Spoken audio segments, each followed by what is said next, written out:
I know you're busy. That's why I watch all 18 Big Ten teams. It's our rapid recap of the entire Big Ten weekend, and it's all done in 10 minutes right here on Locked On Big Ten.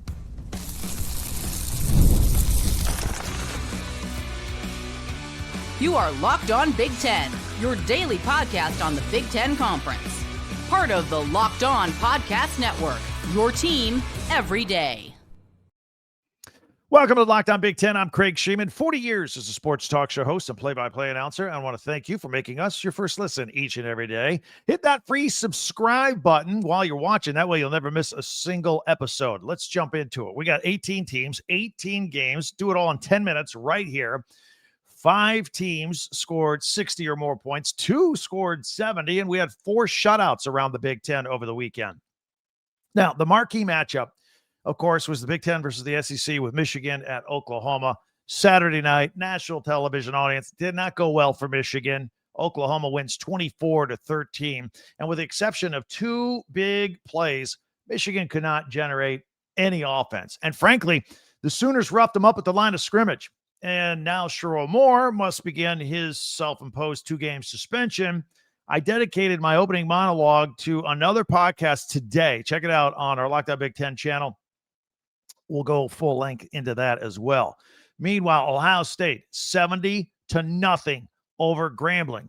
Julian Sayin came out swinging. 4 touchdown passes, completed his first 16 passes of the game. That's a record for a start of Big Ten quarterbacks or Ohio State quarterbacks to start a game. He finished 18 of 19 for 306, all in the first half. That allowed Lincoln Keenholz and Tavian St. Clair to play as well. Buckeyes scored on 8 of their first 9 drives and didn't even punt till midway through the fourth quarter. Carnell Tate, another highlight touchdown catch. Also, Jeremiah Smith, 5 catches for 119 yards, 2 touchdowns, including an 87-yarder. Caleb Downs had an interception. Bo Jackson ran for 108. Quick, fun stat of the day. Against Texas, I know the offense was a little sluggish against the Texas defense. They only had 208 yards. Well, Saturday against Grambling, Ohio State had 208 yards in their first 9 plays. Yeah, fun fact of the day. They weren't the only team to score 70. Washington scored 70. They beat UC Davis 70-10. Jonah Coleman, I say let's get the Heisman hype going here. Had a huge game last week, another big game this week. He only touched the ball 15 times, 111 yards, but in those 15 times, he scored 5 touchdowns. Yeah. 324 yards on the ground for the Huskies on the night. Denzel Boston had his first career punt return. So he never even did it in high school or anything. 78 yards for a touchdown. Oregon did not score 70. They scored 69. They beat Oklahoma State 69-3. So they didn't get it. So they didn't score 70 like a couple schools, and they didn't get the shutout, but they gave up 3.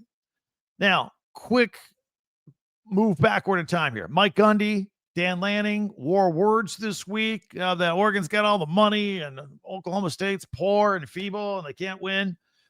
You know how that turned out.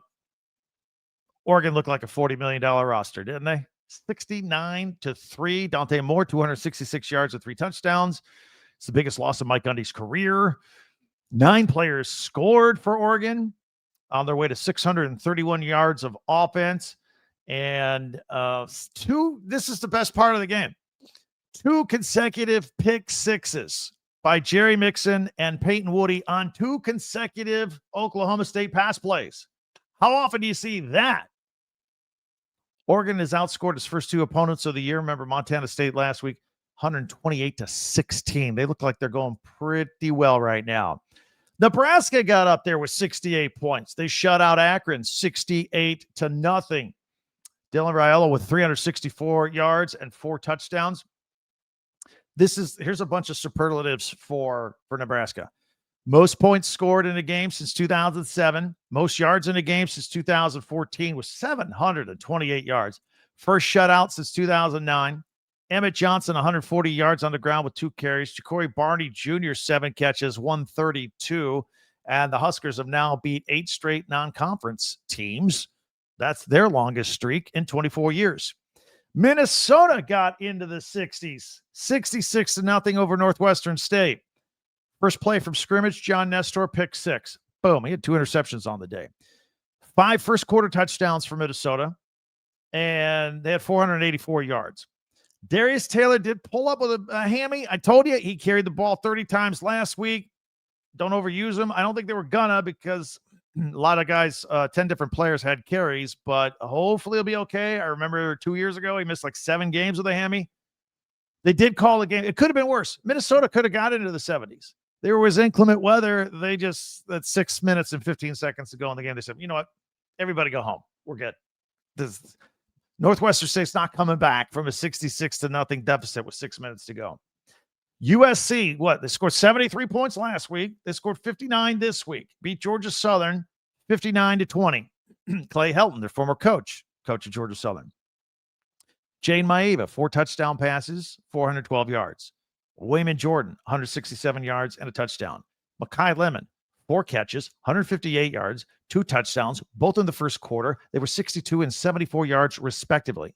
However, the highlight of the game was Jacoby Lane. Made a nice one-handed catch. Just speared it out of the air for a touchdown. It was the best highlight of the weekend. I am concerned about one thing for USC. We always talk about their defense, whether it's better or not.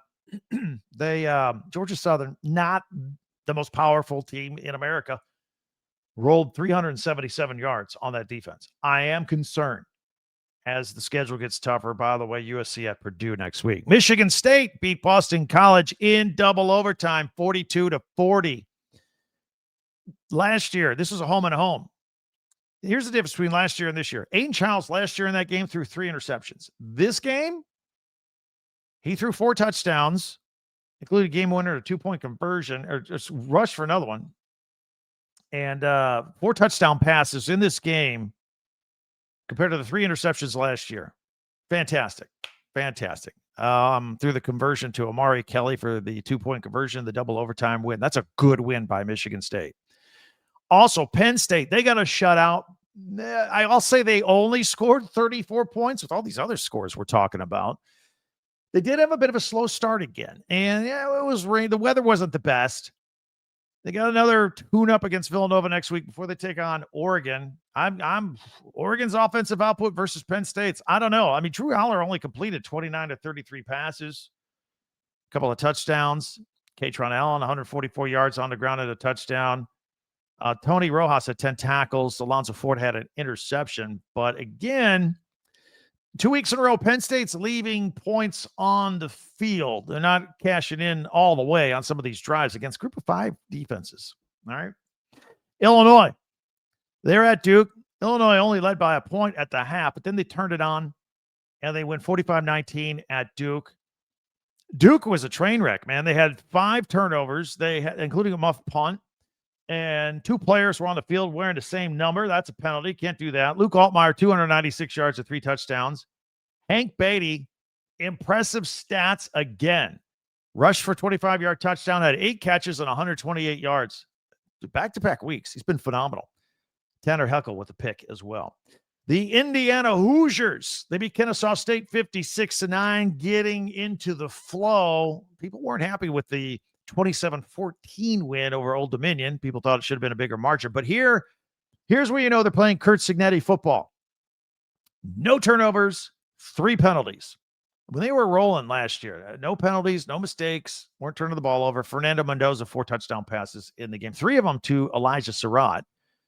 And Amar Cooper Jr. had a 75-yard end-around touchdown. Indiana had the yardage advantage, 593 to 271. And Fernando Mendoza's brother, Alberto Mendoza, who was already at Indiana when Fernando transferred there, he's the backup quarterback. He came in and threw his first career touchdown in the game as well. A couple weeks from now, Indiana, Illinois, big one on the schedule.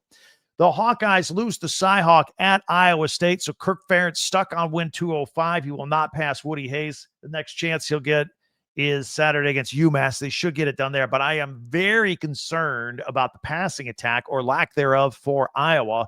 Mark Gronowski, who only mustered 44 yards passing against an Albany defense last week, only got 83 yards in this game. Second year in a row, this thing came down to a field goal late.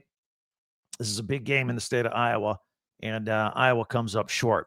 Rutgers, they're jumping in on all the juggernaut fun as well. They beat Ohio 34-31 last week, and now they beat Miami of Ohio 45-17. Quick math, that's 79 points in 2 weeks. Ethan Kaliak-Manis, 4 touchdown passes, no picks. Ian Strong, back-to-back 100-yard receiving games, 166 and 2 touchdowns here. And Bo Mascu had an interception and returned it 68 yards. Wisconsin, 42-10 over Middle Tennessee State. Billy Edwards is injured, the quarterback. Danny O'Neal starting. 283, 3 touchdowns. Slow first half. This was a 14-10 game at Madison, mind you, in the third quarter before they finally broke it open. Lance Mason, 7 for 102 yards and a touchdown. Defense had 5 sacks, 8 tackles for loss. Amilo Agard had an interception. It was Trek Kekahuna with a 61-yard reverse for the score that helped open this game up for the Badgers. All right. We still got 4 more teams to cover. We're going to get to them. But if you're new, we're here every day. I want to let you know all things Big Ten. Hit that free subscribe button down below. That way you'll never miss a single podcast. And if you could share, follow, and like, hit that share arrow. I don't know if you're a Big Ten fan, you know other Big Ten people. Let them know we're out here each and every day. That would really help us out. And we have a website you can check us out with prior podcasts at talkbig10.com.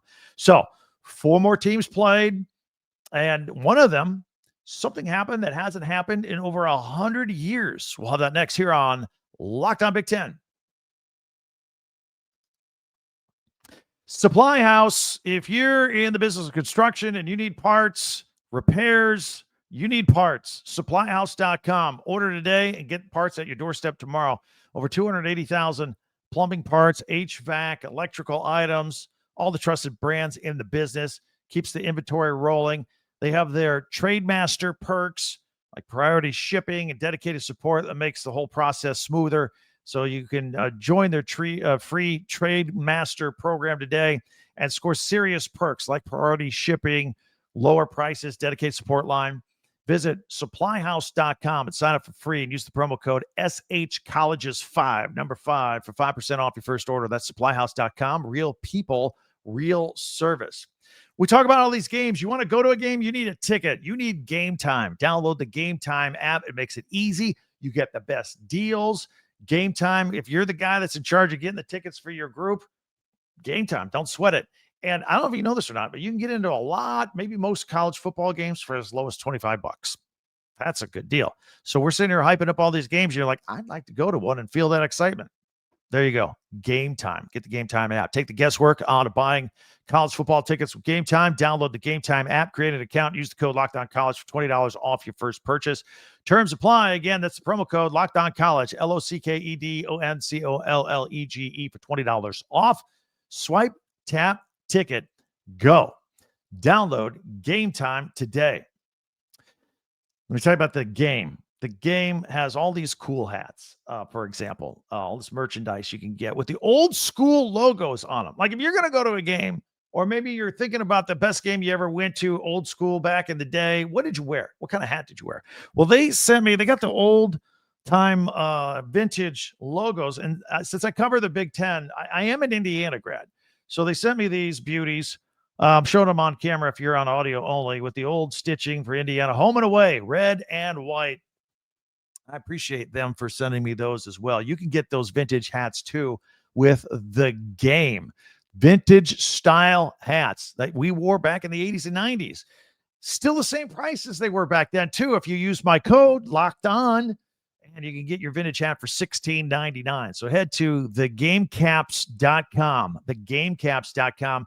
Grab your team's classic bar or retro circle design and use the code Locked On for an exclusive discount, because legends wear the game.